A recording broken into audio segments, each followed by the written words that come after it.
mo, ang naisulat ay first name. Then, sa first name, ang naisulat ay middle name. And sa middle name, last name. O diba, nag-rumble gid siya. Sige, mga tanak isang mga experience o watcher big, ginaunsa ninyo na paghatag ng instructions sa examinees ninyo. Kung magkamali sila ng sulat,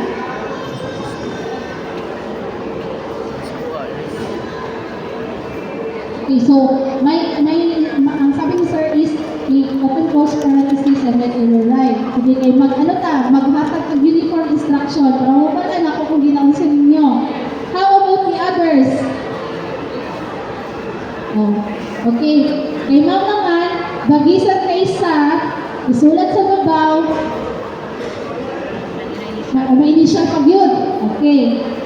Ang iba, ang suman, alam, masakpan na dyan niya ang mga strategy ba? Wala, sa malagikan. Sa malagikan yung mga instruction. Okay, halimbawa po, nag-amali yung examine ng fill out ng kanyang data dito sa taas, diba? Nag-rumble din siya. Na yung watch siya piya mo ingon na, hala ka ma'am, hindi ko dito siya mausap. Okay? So, as examining, sa iyong batiyon na, diba? And also, kung magkamali talaga ng sulat, huwag nyo na pong palagyan ng correction, pa-crash out, pa-initialan, o ba na kayo ganito sa iyong edit. Okay? Bawi na lang sa shading. Bahalag mo lang sa taas. Okay? Kasi nga, nagbigay kayo ng instruction, basahan ninyo ng ha, and then, i-fill out ninyo, nalabay ba na examinees na excited kayo, diba? May sulat, direction. Okay, klaro man kayo na free. Likod, sige sir, gawin ko tara. Diba man sakta? Okay? So, yun, sa shading po, babawi. Okay, klaro ha? Basig na ako yung magpa-crush out. Napagit yung watcher, nanamit na pahiram o correction tape. Bawal ang correction tape ha sa mga forms po ninyo at saka sa ID sheet na examine. And also, let me remind you, hindi po kayo pwedeng magsulat ng kahit ano sa ID sheet na examine. Okay? Or any forms in behalf of examine. Okay, klaro? So, napag ito isa ka incident na ang examining nagkamali o fill out sa kanyang ID sheet. Ang gibuhat ni room watcher kay, sige ma'am, initial na ako ma'am, kay proof na siya ma'am sa PRC na na-check na ako okay. Na with consent, kabalong jud ko na nagkabalik ka. Di ba naman kailan na, abot kasi ko siya nag-orient, no? Musik sa asa kung exam siya niya ako. Okay? So again, bawi ko sa shading. Then, year 25. Application number, asa makita? Sa noo, kasi madugan ako kung tubag kung isa ka na incident na maambot ng mga wala ang kabalo, wala na yung sa orientation. Okay, sa noo yan siya, makita. Okay? Let's go to the back portion of the ID sheet. Okay? So, every orientation na, balik-balik kita rin ba, pero nakakihapin mo si ma. Board on. Board on. Anong ilalagay? Professional teachers. Professional teachers. No? Naagawa ko yung teaching. May ambot sa dinagitan ba? Teaching ang ginabutang. No? Napoy-let. Okay? So, every orientation, hindi na naman ginabalik-balik. Professional teachers ang ipasulat. Hindi let, hindi teaching, hindi DepEd. Please, room watchers. Professional teachers po ang board. Then, lahat po ng dates, full po na mark ang nakapasulat. Okay? Hindi po naka-number. Then, full graduated at saka yung review center attended, kung nag-review center, dapat full po na pangalan ng institution, hindi po naka-acronym. Location kung saan po yung school at saka location kung saan ang review center. Kung hindi nag-review center, anong ilalagay? None. Okay? None po ang ilalagay. Type of examination, ano yung ipapacheck? Complete. Okay? Place of examination. General Santa City or General Santa City. Then sa Coronadal City, Coronadal City. Nalapit ako para sa Coronadal. Ma'am, dili City of Coronadal. Diba? So, masumi ka rin na ba? Okay? So, Coronadal City or General Santa City. Okay? And then, last examination ticket, para lang po ito sa mga repeater examinee. Bakit dahil po yung nakikaway na watcher ani, hindi ko i-fill out na first timer ang examinee. Okay, so wala it last examination ticket. NA lang po yung isusulat. In case of removal, diba, 1 to 3 more nandyan, ikasulatan ng NA. Then practical exercises to be taken, NA pa rin po. Ito, permanent mailing address. So, module dito pangutan na sa watcher na sa examining na confident kaya ang watcher ningon. Ito may at gmail.com ang ibuka, which is mailing siya. Tama. Ang isulat dito ay yung residence address ng examinee. Okay, klaro ha? Basta nagya po yung mag-at gmail at deped.gov.ph grid. Okay? Ha? So, residence address. And itong signature over printed name na, watcher, ibuka niyang pangalan diri o bipirmahan. Kaya abi niya, after checking, diri na siya masulat, hindi siya nag-check. O, diba? So, klaruhin ko lang po sa examining ito, signature over printed name. Then dito sa baba, in your usual handwriting, yung attestation, meron ulit dito, board of professional teachers po ulit. And then isusulat ng examining ang I declare hanggang criminal prosecution. Okay? Klaro? So dito sa ilalim, no, nabi examining na dili jud siya po musulat, no? Ang ibutang din kay prayer, okay, in verses or message yung sarili, dear self, last exam na na po ni, ipasahon na dyan na po ni, hindi na po mabalik o exam. Okay? Paano kung may ganyang sulat? Sige daw, babe. Paano kung may ganyang sulat sa attestation ng examinee? Ano yung sasabihin nyo sa mga examinee? Follow. Nasulatan naman, nasulatan ng mga verses o mga prayers niya. Na, diba? Ang uba sa buwan, katawan na nilang examinee, katawan na nila, no? Sumpayan. Asa ba ito sumpay? Umaigo pa, no? Di pa matalang naman sa coronadal ba? Paano kung na ay mali na pag-fill out sa attestation? Kapag kung si tulong sa watcher, gawin sa shading. Gawin na ka mali. Pati sa first page of shading, ma'am, back page na ta. Okay, kahit nakapiyong. Okay, so that's why it's very important. So, we know ito sa orientation, ha? Okay, halimbawa, nakasulat yung examinee. Ayaw niyo ipa-crush out again, ha? O ipa-initial. Kung sa lang ang magkasya, ipasulat. Pero dapat isulat din eh. Pero paano kung punong din siya? Kasi lagi siya, gibilin na space. Yurot din niya, kapasa ako, human siya pa rin. Naayon na, kung saan na ninyo. Pumupon. Tapos stricto ba ni sir? No? Kung ina-judge siya, no? Please report it to your first supervisor. Wala naman di space, no? Wala po shading mga bahuyanan. Okay? So kung wala na di space, masabi na lang ninyo. Ayun, pwede nyo masabi ha. Examini ha. Kung na iba watcher ba, mga sabang sa examini, hadlo kasabaan ni FS. Okay? So hayaan na lang po. Anyway, ang titingnan naman po namin dito ay yung financial exam. Pero importante kasi itong attestation. Kasi nakalagay talaga dito na I will not take any mga ganyan. Okay? Then signature of examinee sa ilalim. And of course,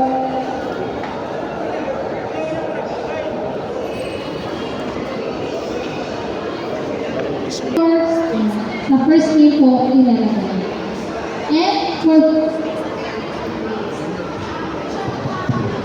examinee, first 25 letters lang ang ipapasulat. Okay, may mga examinees meron ang mapangtanggalan of space, ang pangalan para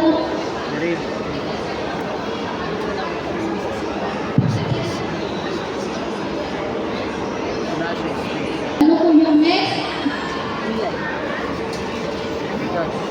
5 na examinee sa pag-detach ng kanilang mga answer sheets. Okay, so mali siya ang galon. Okay? Idagan ko yung mga examinees last exam. Di na na paglangkat. No? Ang room watcher, ginerviews. Okay? Next. The remaining ID answer sheet sets will be placed inside the examinee's brown envelope. So yung sobra po na set, ilalagay sa brown envelope ng examinee. So ang maiiwan na lamang sa table ng examinee ay yung nag-iisang sheet po ng answer sheet. Ito na lang dapat. Okay? So, yan. Yan na lang ang may kuwar. So, ngayon, every time na mag-detach sa examinee ng kanilang answer sheet, no, at saka ibabalik sa brown envelope, kukolektahin niyo po yan, every subject. Okay? Para po hindi po maiwan kay examinee ang brown envelope, para hindi din po ma-spoil. Baka po kasi kakain sa examinee, mabasa yun, so wala na siyang makamit. So, kolektahin niyo po talaga every subject. So, yung answer sheet ng examinee, bigyan niyo po ng instruction sa examinee na pasulatan agad ng subject title. So, yung subject title po, actually, lumang form kasi yan. Kung napapasin niyo sa hawak ninyo ng mga ID sheet, iba ang subject gilid. Okay? First subject, nilalagay ay general education. At ang set ID sheet ay set A. Okay? Next. Ayun. Ito, reading out reminders. Hello, wala lagi ang last net. Wala lagi ang last net, ma'am. Okay, reading out reminders. So remember, meron kami mga pinaglalagay ng mga papel sa loob ng exam kit ninyo. So kung napapansin nyo, kung nakapag-serve kayo before, di ba meron kami seat plan guide na nilagay doon? Sa likod ng seat plan guide, yan po yung nakasulat. Okay? So once po na nakapatong na ang answer sheet ng examinee sa table niya, that's the time kailangan niyo po yung basahin. No? Di ba, last exam, wala mo yung ginabasa? Basahon ang inyo sa mga examinees. Ano naman? Na nakalagay dyan sa reminders, no? Nakalagay kasi dyan na bearing of cell phones, beepers, portable personal computers, and similar gadgets shall be considered as cheating. Okay? So, kailangan niyo po yung basahin para alam ng examinee na conducting exam is not a joke. Kasi may mga examinees na still hindi pa rin nag-follow ng instruction. Nakalagay po dyan, no? Na, ano tawag na, pati yung pagdadala ng test questionnaires po outside sa room ay isa sa mga prohibited acts po sa examination. So, kailangan niyo po yung basahin, no? Nakalagay dyan, do not take out of the examination room any examination questions which were used in the licensure examination or copy. Kasi may mga examines before, dinadala ang isang set ng tigbook, pinag-photocopy, binenta sa review centers. Okay? Prohibited act po yan. Okay? And then nakalagay din po dyan, if found guilty, the examinee shall be suspended or debarred from taking future licensure examinations, and his or her examination papers shall be cancelled. So para alam po nila kung ano yung possible na mangyayari if in case meron silang intention to cheat. Okay, so meron pa rin ilalagay sa ikon ninyo na kanyang copy. So going to the CR, no frequent trips to the restroom are not allowed. Examinees are permitted to go to the restroom before the examination starts, but only one at a time. Paisa-isa lang po. Hindi yung sabay-sabay, no? Mara mag-high school, mag-ubananay. No, exam ba yan eh? Okay? One at a time lang po. And of course, remind your examinees na habang hindi pa nagsa-start, mag-CR na kayo. Kasi kung mag-start ang exam, magpunta sila sa CR before mag-start ang exam. Then, yun, after returning, don't forget, if in case hindi nila kayo na after na sa exam, if mapunta talaga ng CR, inspection will be conducted. Uulitin ang inspection. Then, once na makabalik na yung examinees, mapupunta sa CR, perform the exercises provided. So, dito sa exercises, hindi lamang ang mga room watcher or hindi lamang ang mga examinees ang mag-exercise. Kayo din po. Okay? So, regardless sa inyo ang mga major na sa iyong school na maging PT teacher, di mo ka nagpag-exam. Okay? Nabi ay, last exam mo, napa-exercise siya, tapos nag-likod siya, tapos wala siya, okay, 1, 2, 3. Ayun po mo, pag ginana, di pag ganahan niyo yung exam na isa. Sa likod mo, para di likod mo, tulugon. Okay? Kaya ang exam kaya sa left mo, or any exam sa tulugon dyan ka, especially kung tapos na ang inyong mga report. Okay? So, sumama or sumali po kayo sa exercise ng exam. Okay? kanang mga higit tayo, kung sa abot ng exercise, gusto ko yung mga clock. No? And also, minsan sa exercise pa lang po na phase ng exam, may mga nahuhulog na po na mga earphones for exam. Yung mga ginapang-suksok nila silang lawas, mga hulog na. No? Sa karulutan, meron kami nakita no, yung mga wire.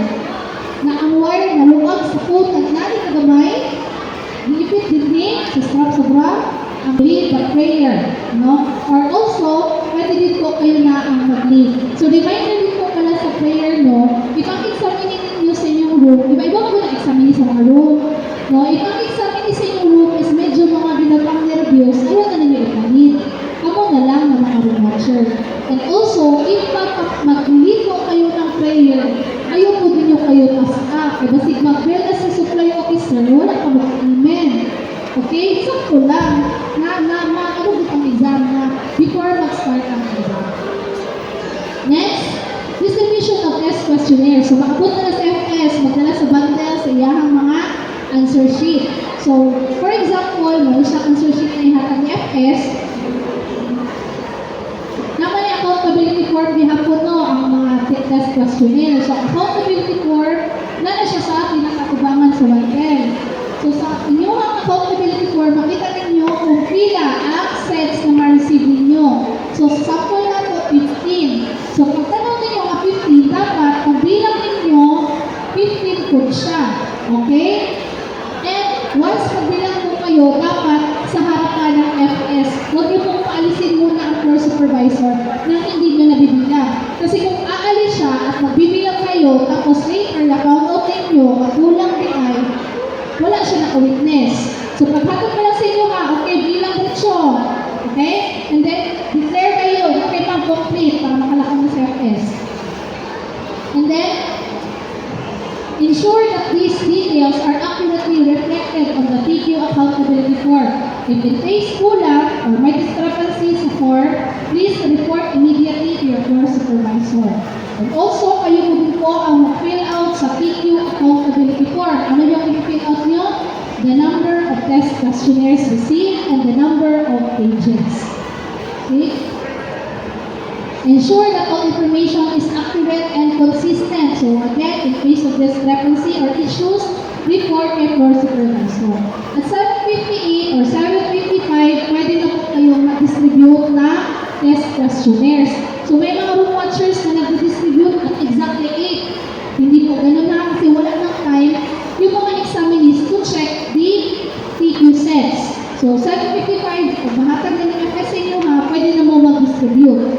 Ngayon, since set A lahat ng test questionnaires, okay? So, pwede naman po, tingala pa, set A magkanan, dili pwede nga i-get 1 and pass na lang, dili gihapon. Okay? Sa seat number 1 pa rin po, ibibigay ang unang set. And then, individual nyo pa rin po ibibigay. Hindi siya get 1 and pass. Okay?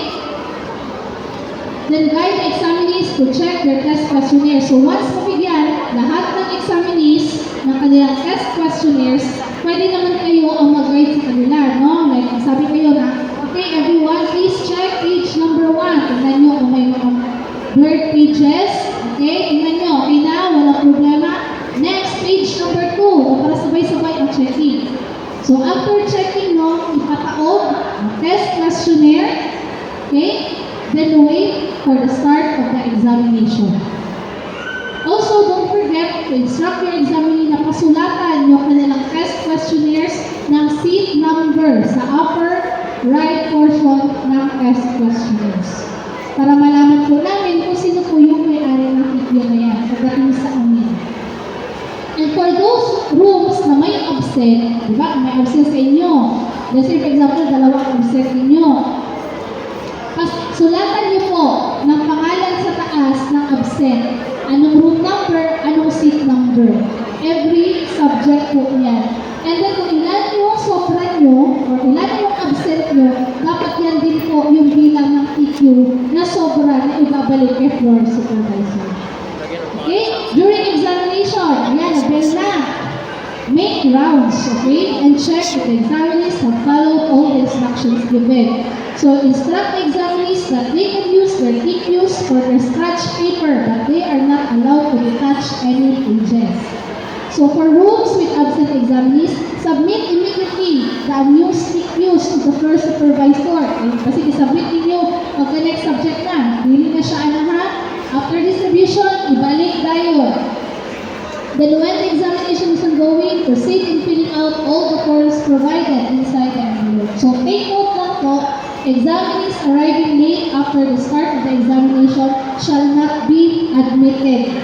Na nakatry pa rin natin nga late ang examinee. Kumbaga, ako ang BS ako, and then pag-check na ako yung magod na BS, pag-hapit ang time, tapos naging wala, dapat lang sa date, kay gahatag may consideration. Kay for example, sa 59, ang SO, patanawa lang ako na sa date, kaya kung nakakalimutan kung kadra at exactly 8, gawapin niya po na muna. So ang bet naman, ako nang iprolong mo, pati ko, katod makalimod siya siyang bangko, inana ang consideration na ginahatag. Pero kung maabot na siya pag 8-10, ngayon na kayo na. Actually, 8-1, hindi na siya pwede. Okay? So, kung sa inyong level, pag sige ba yung examine, masulog siya, kaya namaligya pa siya sa iyang mga hayop para makapamasahin. No? Maluwi na tanong, pero please refer it to your first supervisor. Okay? Next. Yan po yung mga forms sa loob ng inyong mga kit. No? The client satisfaction survey, dalawa po iyan. Kayo po yung mag-fill out ng partner na watchers po niya. Next, the performance evaluation sheet. Magbibigay po kayo ng 2 kopya sa mga examinees po. But make sure na yung examinee na pagbibigyan ninyo, i-explain nyo sa kanya na evaluation sheet lang po. Yan. Kasi meron po kami incident before, nagsumbong si examinee, kaya wala po siya gihamagan of form. Kaya basi, kabur-pabur po ang watcher. No, nanungkong kay BS, wala po magkatalag form ng sa katong room watcher na mo, makinig ko na kung magkaila sila ng ba. So, kabalo dito na mo, pasa dito siya, ako dili, kaya wala ko gihamagan, no, hindi mo ang bonus. Evaluation. Okay? When you give the form, explain nyo po ha, kay basi ma-expect ang examinee. Okay? Then statement of disclosure and undertaking. Meron kami nilagay po na ganyan sa inyong kit. So, all you have to do is to fill out lang po ninyo at ibigay sa attendance supervisor once mag-libot na po siya. Then, room watchers report. 2 copies po yung i-accomplish po ninyo sa araw na yan. Okay? Don't forget, i-check po ninyo kung secondary or elementary. Then, dito din po ninyo ilalagay ang pangalan ng absent, pangalan ng abandon. And then may serial number po dyan. Kung ano yung serial number sa accountability form, kopyahin niyo po dyan. Then, don't forget, dito din po na report, ilalagay kung merong cheating sa loob ng room ninyo or any incident sa loob ng room. And don't forget to sign po sa lower portion ng room. Examinees restroom kits. Every time na pupunta yung examinee sa CR, mag-log out po sila dyan. Mag-log in at log out. So, meron departure time dyan, isulat po ninyo. And then, the arrival time. So, if given case, yung examinee ninyo, umabot na 30 minutes hindi ka dumarating, well, magbahala na kayo. Okay? May exam dati sa master camera yata na exam. Sa first subject, una naglakaw sa CR, sa seat number 1. Then after 5 minutes, sa seat number 8. Another 5 minutes, sa seat number 12. Pagka second subject, same order, same time sa paggawas, every after 5 minutes. So as room watcher, siya rin mo matingalang anong inana. Okay? So pinapunta yung EFP sa CR. So dito nila nabalaan, istoryahan nila sila sa question. Okay? Kaya may question doon siya na wala na sa talk, wala sa answer. No? So please be vigilant po, mga room watchers. So if in case din na meron kayong examine na frequent ang papunta sa CR, do not just based on mere suspicion na ay pare, nag-ano dito ba, nag-check gini. Basi tayo LBM, no? Not tayo medical officer on site. So please be observant also. And not yung mga examinees na natin. And pirmahan niyo po yung form na yan ha. Then examinees record of attendance. Kukupirin niyo lang po yung master master list. So, lahat ng nakarap dyan, kayo po yung magsusulat. Okay? So, sa isang examinees record attendance, 20 examinees na po yung kakasya. So, kung meron po kayong 24 examinees dyan, may sobra naman kayong nilagay na form. Kayo sa previous exam, ginawa sa watcher, pagkasyahod, na rin sa pinakailan ang kaupat ka examinees. But 20 lang na. Ibutan ko si 21, 22, 23, 24. Ha? Na di na kayo mabasa, kagisulat na ni watcher. So, may sobra po kami form na ganyan. So, 4 copies yung nilagay namin per kit. So, gamitin po ninyo lahat ng kopya. So, ang ika-21, dito na sa next na sheet. Okay? If in case of absent, ano po yung ginagawa ninyo? Sa name po na portion, absent ang isulat. Okay? Para malaman po namin na absent yung examining. And then sa likod ng form, pipirmahan niyo din po yan. Then calculators, guidelines, lahat ng kit may ganyan. Pero ang gagamit lang yan ay ang mathematics major. So, kung hindi mathematics major, kindly disregard na lang po yung ilagay namin na form. Then, examination conduct reminders. Yung simple guide na nandyan, nasa likod niyan, yung script ninyo, yung kanina na babasahin nyo sa examining, nandyan po sa likod ng simple guide. Okay? So, before mag-end ang first subject, okay, since si floor supervisor ay magbibigay ng brown envelope, ganito yung ibibigay niya. So, kung napapansin nyo, walang sulat. Kayo ang mag-fill out ng label. Okay? So, sa answer sheet na portion, pero i-check nyo ang answer sheet, ilagay ang subject. Kagaya nyo, no? Then, since set A lahat, total ang set A ang ilalagay. 18, and then overall total ng 18. Then, don't forget, counted and counter-check by kayo dalawa na room watcher. So, kung kayo ay magsasubmit ni floor supervisor, huwag niyo pong isin itong brown envelope kasi bibilangin ko po ng floor supervisor ang laman ng envelope kung tama. And then kung after checking ng floor supervisor, tama yung count niya, tsaka niya pipirmahan itong sa ilalim. Itong certified correct and sealed by. Okay? By the way, di ba ang subject per subject ay 8 to 10. Pagdating ng 9 o'clock, kung tapos na lahat ng examinees ninyo, huwag po kayong mag-prepare ng alas 10 bago i-submit kay floor supervisor. Pwede na po kayo mag-submit kay FS. Okay? Kasi may mga room watchers before, mahulat dito ng alas 10 bago i-submit kay FS. I-submit na ninyo kung tapos na po na ng examinees. Then, kung mag-submit mo, ayaw mo buka watcher ang mag-submit. Isa lang. Okay? Kasi walang mangingiwan sa room. Diba siguro kung ito ng FS, mga examinees dito, na party na. Okay? So, isa lang ang magsasubmit. Then, pagbalik po ninyo, ba kayo magsabit ng FS. Pagbalik nyo sa room, kunin nyo ang brown envelope. Yung may excess na answer sheets, kunin nyo at i-distribute ulit para mag-detach na examining ang answer sheet for the second subject. So, inanalan na siya, every subject ko, balik-balik lang yung activity yan. So, yan po yung label for the second subject, professional education ang nakalagay, and for the third subject. So, again, nakalagay ang specialization naka-specify kung ano yung specific na specialization. So, post-examination activities. So, at the end of the day, no, or at the end of every subject, di ba, mag-submit mo nila si examiner sa inyo, ha? O TQ o answer sheet. TQ o answer sheet. So, once mag-submit sa inyo, ha, ang examiner, kamutuha ka room watchers, magtitig mo. Okay? Tinawin mo room watchers, uban, maglingkod, no? Ayun, maglingkod, pagtingkod mo, kanya naman. Na yung mga examiner na kamuray, bantayan. Okay? So, once na mag-submit, sa examiner sa inyo o TQ answer sheet, o pagkakal sa inyo sa answer sheet, tanaw rin ninyo kung nakasulat ang subject title, na sheet ang set A, at then if nasipan, nasulatan ang subject title, isulat na ninyo sa brown envelope at natin FS. Ayun na nyo, ipatong sa table, laman, honey. Kasi baka mabasa, ma-spoil. Okay? So, ipasok diretso sa brown envelope na binigay ng FS. And then ang PQ, once masabit sa inyo, check mo ang number of pages. Kung yung naibalik sa inyo. Kasi kulang na ang pages. Okay?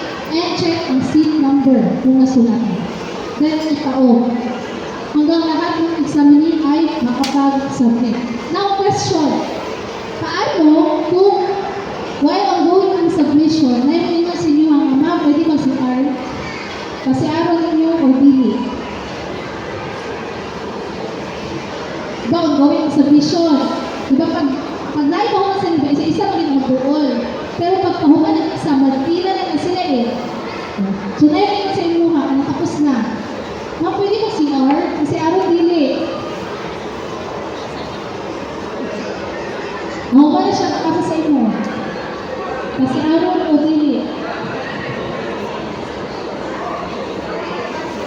Kasi araw daw, kasi daw makaibig.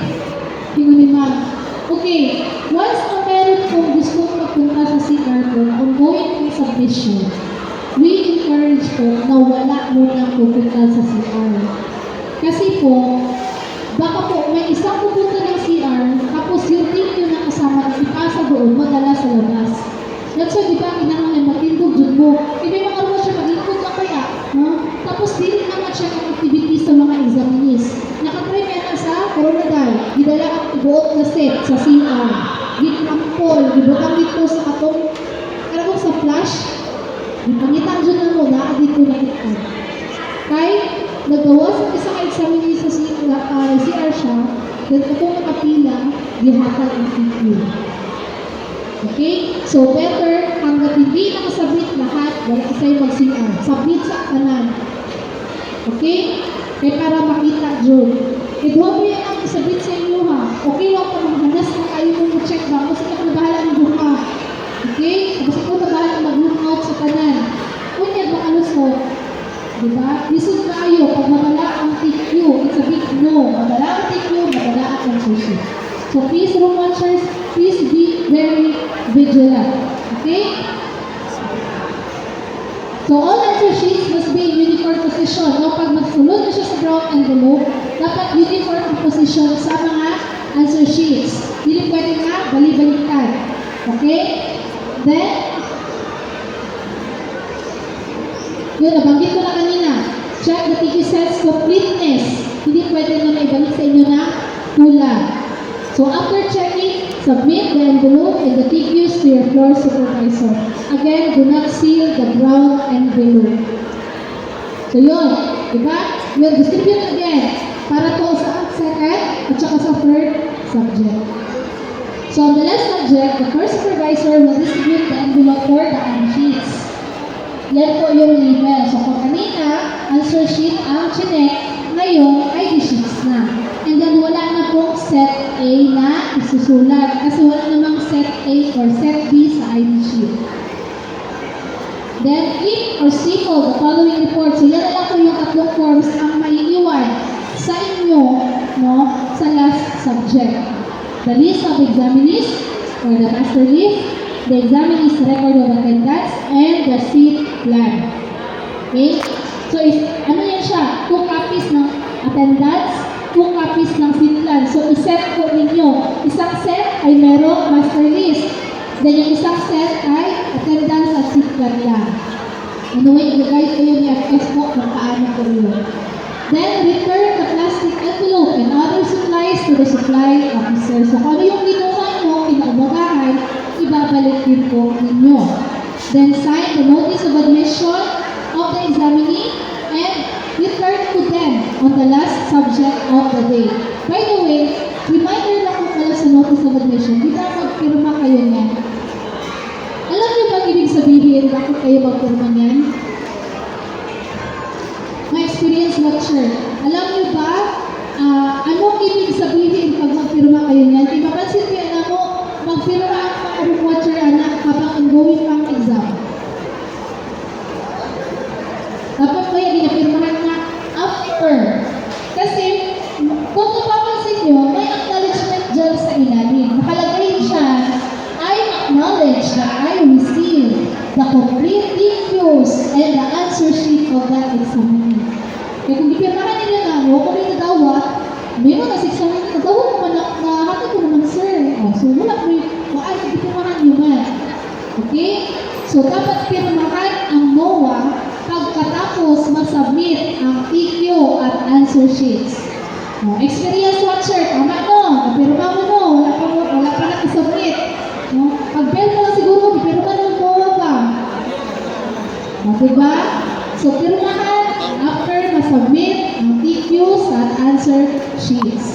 Okay, reminders for room watchers. Please submit to the authority of your floor supervisor. Kaya ba siya floor supervisor ninyo ba? Ninyo nga yung mga sekretary sa inyong opisina, no? So regardless kung kinsa inyong floor supervisor, please submit to the authority of your floor supervisor. No? And be prompt and punctual. No, magsayo ka, di pwede na mauna ang examine. Nabi may room watcher natin, abot ng 8:30. Now, ang sinimit na po room watcher. Okay? Please follow the prescribed dress code and be professional. So, all cell phones must be turned off and to be surrendered to the supply and for packing. Kung naamay tatlong cell phones, tatlo ang isurrender. Okay, so we encourage, isa na lang dito ninyo, hindi na kung magamit. Okay? And do not give conflicting instructions to the examinees that might confuse them. Kung may mga questionable test questions, please report to the building supervisor para ma-report niya. Kasi may report kasi si building supervisor na isasubmit kay board. Okay? May mga room watchers ba yan, ha? Mangutana ang examinee. Ma'am, wala ko yung answer nila. Bina-bright ang mga examinee. May mga bina mga examinee o nga. Ma'am, ibasa ng question na wala din siya answer. Tapos ang room watcher po, dobang bebasahon ako ng dito. Number 1, bawal mabasa ng questionnaires ang mga room watcher. Diba? Dito pa lang, ibasa na siya. Ito to. Ikaduha, feeling na kung ma'am siya answer. Okay. Pag di nakabulo sa answer ma'am, sige ito na. Diba? Bawal po yan. Okay? Inapoy yun, mga inana ang mga room watchers. Sakto pag ginagawa ang exam coordinator, nadungkad yun ba? Okay? Bawal po mabigay ng conflicting instructions sa examinees. If in doubt, always consult your floor supervisor.